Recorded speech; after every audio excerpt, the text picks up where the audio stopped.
Asgard's strongest named characters, who can do a variety of things from manifest his psychic powers to be good in melee and buff nearby poxwalkers, and he is a really good unit that you're probably going to have in your army. So in today's video, I'm Antimatis Studio, and I'm going to be telling you the top tactics on how best to use Typhus, this 165-point model.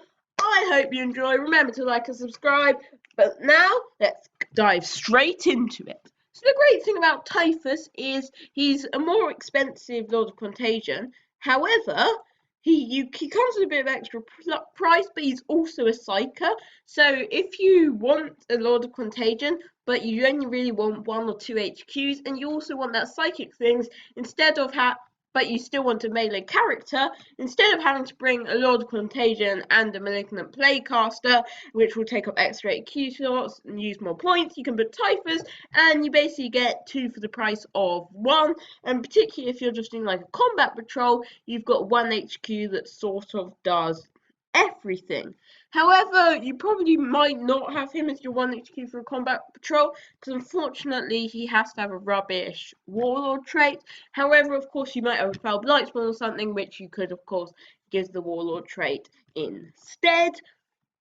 Now, of course, I'll tell you about how to use him in a second, but first of all, you must also remember that poxwalkers within 7 inches increase 1 in their strength and toughness, which sort of means that if you've got poxwalkers nearby, that is the way that you want to be using poxwalkers nearby to Typhus, because then they're strength 4, and most importantly, toughness 4, so like even bolt guns, they're only wounding on 4s. So as for psychic powers that you might want with him, of course I did do a separate video on psychic powers, which will be in the top right corner right now. But as for Typhus in particular, you're probably going to want to be buffing up nearby units, because of course he's probably going to be that support character, particularly with the strength and toughness to your poxwalkers. So of course, Protestant Vitality and Miasma of Pestilence, that +1 strength and toughness, get your poxwalkers up to tough 5, and of course you can get that neg 1 to hit, or you can also of course use Smite. Now the neg 1 to hit, tough 5 poxwalkers, they're going to be a good aspect, and of course if you're just doing a combat patrol, then with effectively just Typhus and a squad of 20 poxwalkers, you've got something really nice you can build your combat patrol around, because you've got up the board going 20 poxwalkers, strength 5, tough 5, neg 1 to hit, which is of course very nice. Typhus is of course really resilient. You could deep strike him, however this isn't the best idea, because you want to be getting the most out of his psychic powers and of course his aura as well. He is of course very resilient, and also unlike normal Laws of Contagion, he gets a small 2d6 pistol 4 -3 1.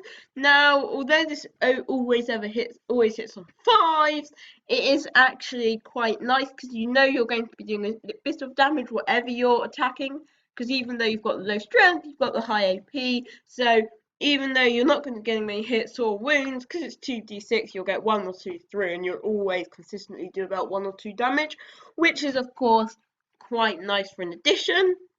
And then he gets the Master Crafting Man Reaper, so unlike Lord's Contagion that I'd have to go down to strength 6 or do d3 damage, he can go up to strength 7, neg 3, damage 3, and of course if you get +1 strength and toughness, that will then become strength 8, which is of course really useful, because then you can kill lots of things like eradicators quite easily, of course like Space Marine bikers, etc. Especially when normal Space Marines will have 2 wounds, then you're going to be able to be wounding them all on 2s and 1 hit killing them, as well as of course hitting on 2s, which is of course really nice. So of course I wouldn't deep strike him. You shouldn't really worry about snipers, because they're not going to do too much. You're tough 5, 6 wounds, 4 up invuln, 2 up save, and it's not likely that he's going to die that easily. And of course, if they want to have snipers, they will probably be doing a lot more damage to things like Foul Blightspawn, Tallyman, Noxious Blightbringers, etc. So Typhus, you really want him as a support character. If you've got really any poxwalkers, there's no harm in having him, because of course unfortunately Lords of Contagion, they're never really quite worth it just to have a character that just for melee because they never do too much damage.